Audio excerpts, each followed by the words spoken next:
Hello, I'm Senator Rod Grams, and welcome to the July edition of our Washington Report. Now, it was 1 year ago this month, a devastating windstorm ripped through central and northern Minnesota, downing trees and causing some widespread damage to over 400,000 acres. Now, I'm proud of the way that our communities have come together to recover from the destruction, but despite the efforts to restore their homes, their cabins, and their lives, northern Minnesotans still face the very real threat of a catastrophic fire. Those storms and their devastating aftermath stand as a stark reminder of the importance of our natural resources in Minnesota and the need for some sound and science-based management of our forest lands. The proper management of our nation's forests, the importance of our forests to rural communities, and the ill-advised snowmobile ban in our national parks and the growing fire potential in northern Minnesota are just some of the issues that I look forward to examining on today's show. And my guest is the chairman of the Subcommittee on Forest and Public Land Management, a member of the Senate leadership, and also a good friend. He is Senator Larry Craig of Idaho. And Senator Craig, thank you very much. Welcome to our Washington Report. Good to be with you. Just to set this up, I know this program is going to air through the month of July. We are holding hearings, and I'm very appreciative of the fact that you are going to bring the Senate committee to northern Minnesota to have this hearing. But just to let our viewers know that the hearing will take place on July 7th. So it could have already happened by the time they have the opportunity to watch this. But again, I want to thank you. As I mentioned, probably the largest issue in northern Minnesota right now is the threat of this catastrophic event that could happen, and that with about 470,000 acres of timber downed in this blowdown, over 300,000 of this within the Boundary Waters area itself, the Boundary Waters Canoe area. I want to thank you for agreeing to conduct that oversight hearing, as I mentioned, in Minnesota to look into this matter. But I've been working with Congressman Jim Oberstar, writing letters to try to speed up the environmental reviews in the area, and that is so that cleanup activities can begin. If we would go by the schedule that is out there, we might not be able to begin doing anything until the fall of 2001, and Mother Nature might not wait that long. So we need to do what we can when we can to hurry up and try and mitigate or minimize this problem. So I'd like to ask you, Larry, what can the Forest Service or Congress do that could allow the federal agencies to expedite the environmental reviews and also to try to respond to disasters such as the one we're facing in northern Minnesota, being able to respond in a quicker way than they are today? Well, Rod, first of all, let me thank you for inviting us and inviting the committee to come to your state to review this very, very critical situation. There is no doubt that Mother Nature can be a very poor manager at times, and it sounds like she was up in the northern area of your state. When that happens, it is so necessary that we act quickly and responsibly to remove that burden that's out there, a phenomenal fuel load on the forest floor now that you are right in assuming could clearly ignite into catastrophic fires that not only destroy what's already there, but set up a situation where that land would not recover for literally years and years to come. Let alone the fisheries and the wildlife habitat that would be destroyed as a consequence of that fire. Our Forest Service is now almost bureaucratically bound up in an inability to do anything. Our hearing obviously will help expedite that process. To have the Forest Service there, we can bring them, and we will bring them before our committees here to assure that the proper EIS is done and that we move quickly. As you know, once timber is down, it's dead, it's no longer growing. Its value for any forest products reason begins to deteriorate very rapidly to a point where all you've got left after a certain period of time is firewood, not saw logs, not even paper, pulp or pulp logs. So moving expeditiously is important, and it's also responsibly the right environmental thing to do. Now, Larry, you are the chairman of the Forestry Subcommittee, and because of that, you have a very unique perspective on the Forest Service and the way that it has managed our public lands over the last 7 years of this administration. And I've seen this administration virtually ignore the needs of local forest supervisors and really imposing a top-down type of a management, Washington-driven philosophy on managing our forests. So what are your thoughts on the way in which the Forest Service has been run, or the way the Forest Service has managed our national forest over the last 7 years? First of all, let me say there are tremendously good and highly qualified people in the United States Forest Service. They're out there, they want to do a good job in managing these public lands and this marvelous natural resource. Several things happened when Bill Clinton came to town. For the first time in our Forest Service's history, the chief of the Forest Service was no longer a line officer of the Forest Service. He became a political appointee. And from day one, Bill Clinton and Jim Lyons, the Assistant Secretary of Agriculture in charge of the Forest Service, began to politicize the very activities that these supervisors and regional foresters by profession are required to execute. As a result of that politicizing, what we have seen is a grand old organization begin to just literally grind to a halt. So on top of the politics that they brought to the U.S. Forest Service, you have the laws like the Endangered Species Act, the Clean Air Act, the Clean Water Act, the National Forest Management Act, all colliding at a time when the administration doesn't want to sort it out and bring decision-making back to the Forest Service at the local level under national forest plans that fit good forestry practices, good silvicultural practices. So you're right. A grand organization has now become probably one of the most dysfunctional organizations in the country. Top-down management, all kinds of budget squabbles.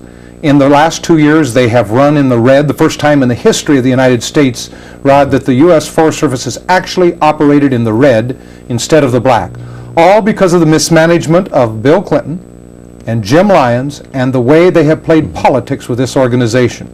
And as a result, what you're seeing in Minnesota is this dysfunctional character that disallows the kind of immediate response or timely response in an environmentally sensitive way to manage these marvelous public lands. Now, Mr. Dombeck, it used to be where the forest were to be managed to maximize the benefits to the taxpayers while responsibly managing the forest and watching out for conservation and environmental concerns, but maximizing the return, so that is forest harvesting. In other words, to maximize the economic basis of our forest. Today, that doesn't even rate in the top 10 of what they think their mission is. We grow something like 21 billion board feet of lumber a year, and only 3 billion is being harvested. So the forests are getting older.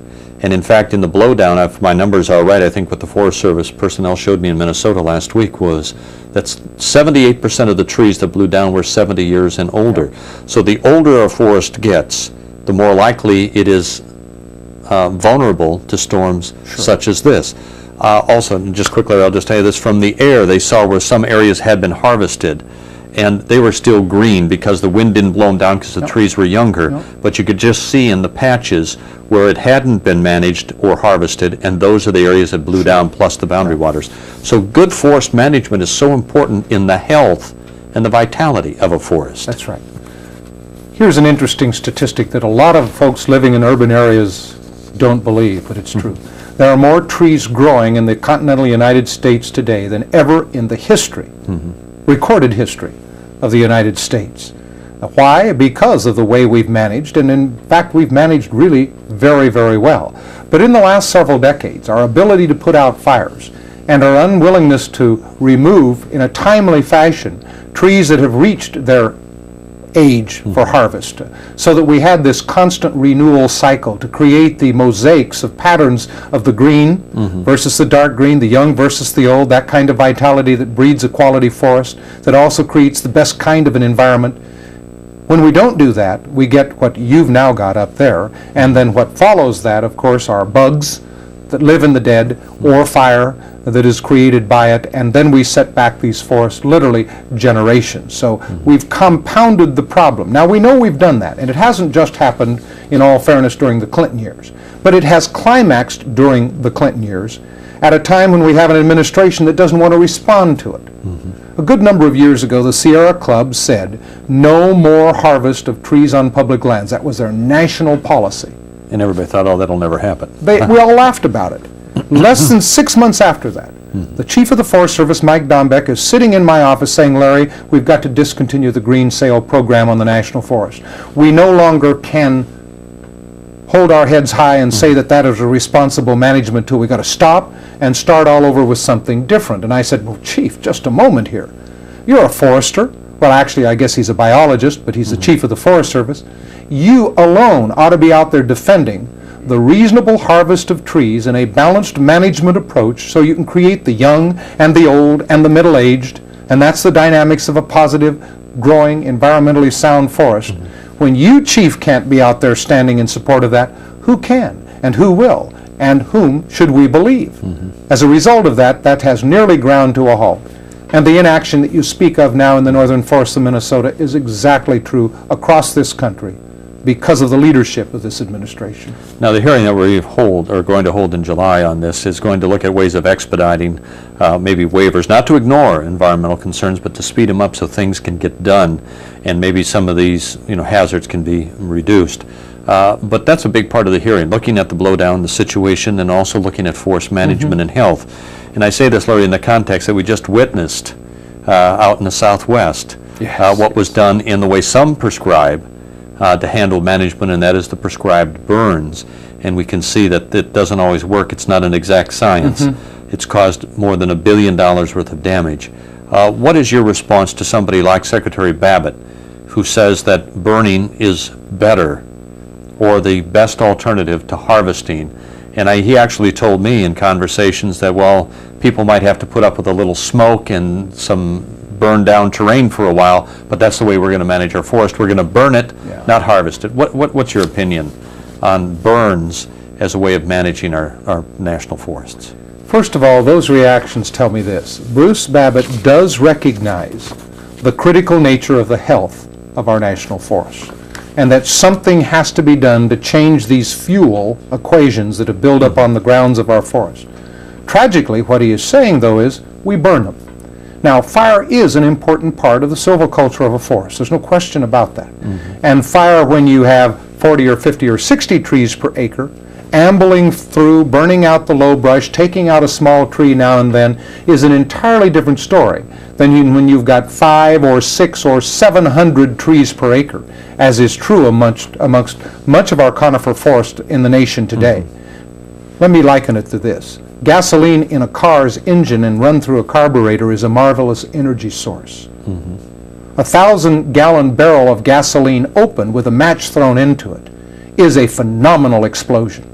And on the floor of the forest of this country today, with all this fuel buildup, we literally have tens of thousands of gallons of gasoline waiting to go up the moment a spark hits it. How do you manage it? Well, first of all, you cap it.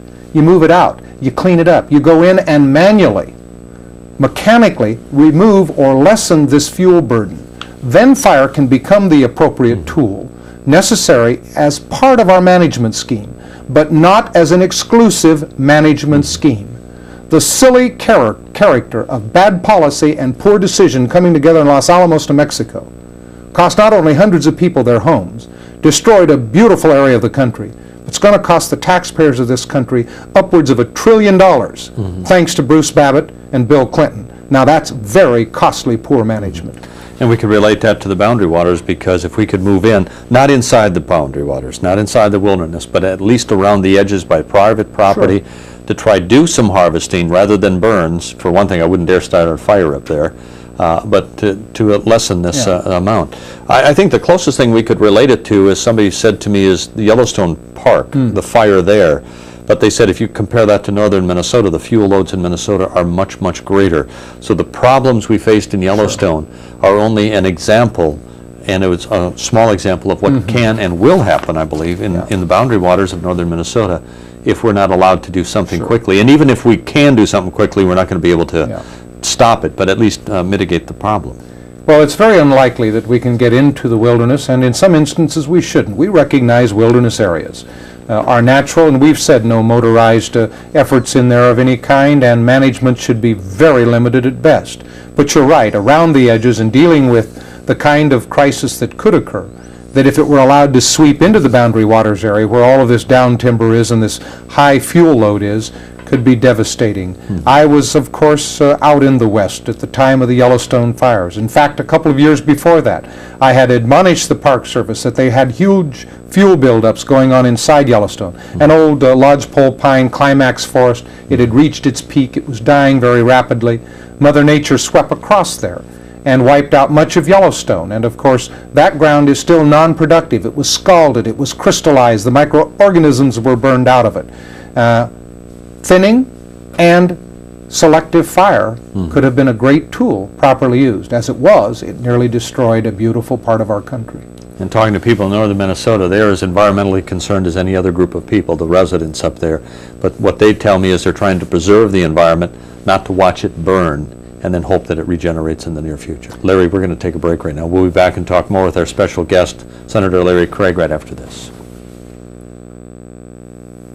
The average kid doesn't get straight A's. The average kid could live on french fries. I could live on pizza and ice cream. Gummy bears. The average kid trusts their friends more than anybody. The average kid is totally bored. Totally bored. The average kid has a lot more on their mind than you think. The average kid is pretty strange. The average kid has been offered pot. The average kid thinks everybody else smokes it, But the average kid doesn't. the average kid is anything but.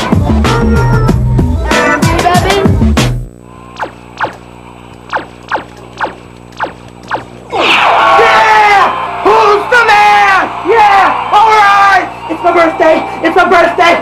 Oh, it's so pretty! Oh, I told you! Don't be bringing that weak stuff in here! Yeah! Who's the man? Who's the man?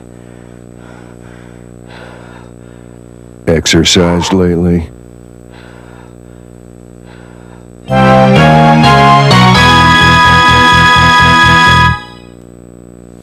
And again, welcome to this month's Washington Report. My special guest today, Senator Larry Craig of Idaho. Larry, again, thank you very much for being with us. Thank you. Again, we're talking about the field hearing we're doing up in northern Minnesota, talking about the potential of danger and the blowdown and the fires that go along with it in forest management. One thing dealing with that, Larry, and I wanted to talk about as well, and I suspect a lot of people don't realize that timber revenues in the past and currently are very crucial to the budgets of the counties where these forests are located. It helps produce the revenues to do the things they need to do, roads, to pay for the schools, etc. And I know you're the author of legislation that is going to provide these counties with a degree of certainty of the funding while still keeping the important link between managing a forest through timber sales and harvesting. Maybe you could talk a little bit about, what the problems the counties face in your proposal. Well, starting way back at the turn of the century, Rod, when we created our national forest preserves, because those are large public land areas, we said that local counties and school districts could share in a portion of the revenue, and we gave them 25% of the stumpage off from a federal tree. And that went to schools, roads, bridges, law enforcement, that kind of thing within the county. Over the last 8 years of the Clinton administration, we've seen an 80% reduction in the harvest of trees on public lands. Hard to a little believe. less, it is hard to believe, Yes. a little less the case in your state than in other states and primarily western states. As a result of that, my bill holds these revenues harmless. It sets a 3-year high average over the decade of 89 to 99, and it goes directly back to the school districts, but it also allows local communities to form collaborative processes to help the Forest Service and participate with the Forest Service in some decision making and some revenues flowing back to the Forest Service. So it's a double positive. Now, it just so happens you've held your timber harvest relatively level in Minnesota, so you will not be the big beneficiary at this time, but if your timber sales were to drop, then it would be a great safety net for your school districts and your counties. So it's a positive kind of thing, but most importantly, it'll allow some local decision making and allow counties, environmentalists, loggers, off-road vehicle, recreationals, county commissioners, all those folks to participate with the Forest Service in some of that decision making on priority projects under the forest plan. And PILT. I don't know if many Americans realize PILT is payment in lieu of taxes, what the federal government pays to these counties for taking this land off the tax rolls and putting it under the federal ownership. But we haven't been living up to the PILT payment to what it's supposed to be. This is also an important part of counties being able to manage and their books to pay for their needs. Absolutely. And PILT is very important as well. Well, PILT is, and you've been a real champion there and working with us to try to keep these monies in PILT. The problem we've got is that when you take states that don't have large public land domains in them, they say, well, why should you get that money? We don't get that kind of money. They have private property that's paying property tax dollars into their counties and into their school districts. You and I don't have that in many areas of our states, and that's why the payment in lieu of tax. The similar thing, of course, is the 25% timber fund that we talk about. The difference between the two, of course, is that the timber fund is tied to a revenue flow off from resources. PILT is just a direct cash payment out of the Treasury. And the lower the pill payment goes, the higher those personal property taxes have to go up in order to make the difference. Always, so those yeah. people living in those areas are paying more because the government is paying less. Absolutely. Now remember, this is just an effort to sustain a quality school system. Right. And fire protection, roads, police protection at the local level. So these are critically important resources, and thank you for your leadership on that PILT program. You know, healthy forests, I think, are good for everybody, economically, for conservationists, for environmentalists, for wildlife, everything else. What about the roadless policy that this administration is imposing? What effect does that have on the ability to have well-managed forests? Well, no roads, no access. It's just that simple. Nothing for recreation either, by the way. Absolutely. Access serves all purposes. Recreation, of course. It serves to manage the forest. If you've got a fire, how are you going to get to the fire? That's right. Now, sure, we can bomb it from the air, but you got to build fire guards, you've got to get equipment in there, you've got to stop it, you need to do backfire, all of that kind of thing. So roads are an extremely valuable management tool. And yet this Forest Service says, no more roads. In fact, even at a time, Rod, you know, when they say that the new program of the Forest Service is recreation, people on the land enjoying the land, they're saying, shut off the land, deny people their access. That's a kind of a two-faced way of talking about management on our public lands, but then again, we're dealing with Bill Clinton. Should we expect any more than that? Then we have a thing called TMDLs, Total Maximum Daily Loads, that is going to allow the administration or the federal government or the Park or Forest Service, that is, to do a lot of restrictions in allowing the harvesting or activities on these lands, private or public. TMDLs are a big concern if you're talking about personal property rights and turning over a lot of this discretion making to the federal government. Total maximum daily load, sediments into water, sediments into streams. More activity on the ground, the higher risk of settlements. Right. Sediments, that's what it's all about. Carol Browner is way out on the left side of law in this one. In fact, she's so far out that I don't think this ruling will ever stand in the courts. In fact, even environmental groups are now coming forward. National Resource Conservation League has come forward and said, back off, Carol Browner. You've gone too far this time. This is the kind of silly character that we're seeing at this moment. As this administration rushes toward a close, it's like a fire sale. They're throwing everything to the wind, hoping something will stick, all in the name of the environment and nothing in the name of good management and responsibility. Right. And it would take laws to overturn that if they did get this successfully done. Well, if they got it successfully done, yes, you and I would have to muster enough votes to deny it here in the Senate, and it would be very difficult. You and I'd get battered about being anti-environmental and all that when it would be so far from the case. Right. We've got to stop them before they get to the finish line. All right. We're going to take another break. We're going to be back and talk with our special guest, Senator Larry Craig, right after this.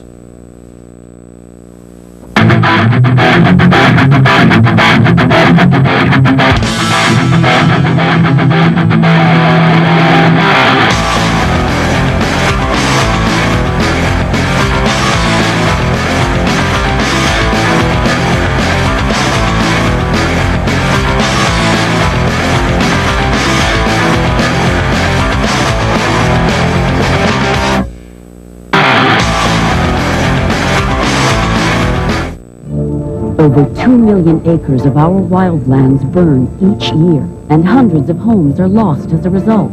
At least 50 homes were burned to the ground. Dozens more were damaged as fires raced through dense brush and steep canyons. Flames don't know the difference between forest, rangelands, and homes. Learn how you can fireproof your home. For more information, contact your local fire protection agency, state forestry office, or the USDA Forest Service.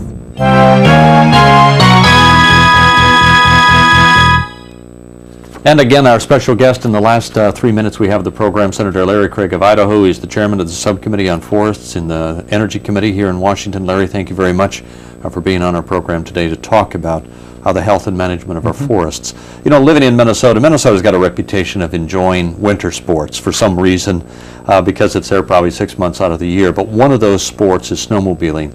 And I'd like to get your reaction to Donald J. Berry's very graphic description of grabbing the welcome mat and pulling it out from underneath snowmobilers, saying you're no longer welcome on national lands. What is your response to that? And I know how Minnesotans have responded. Snowmobilers have called me by the thousands. I think it would be about the same in Idaho. What has been the response? Well, Rod, it is the same in Idaho. I grew up on the back of a snowmobile, and I know them as the most benign form of recreational vehicle of any kind that's out there. You and I both know that when the snow melts in the springs, the track of the snowmobile leaves, and that snowmobile is parked in a garage. I don't know where this administration is going. I really couldn't believe this kind of a game. Well, they say, first of all, it's pollution and noise. So the industry says, give us the limitations, we'll build a sled to fit those problems. That's right. The moment that the administration found that the industry could meet the challenge, meet the problems, then they said, well, it's game harassment in our national parks. And that is, in my opinion, an absolute falsehood. And if it is true in any sense, then it's an admission that they can't even manage their own parks or the recreational traffic that goes through them. We will fight this with every ounce of energy that we have. It is false and it is wrong.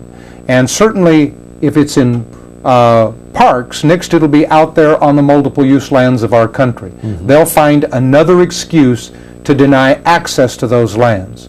Snowmobiling is a marvelous recreational sport. It's a wonderful way to see the backcountry and the beauty of our nature out there in the wintertime.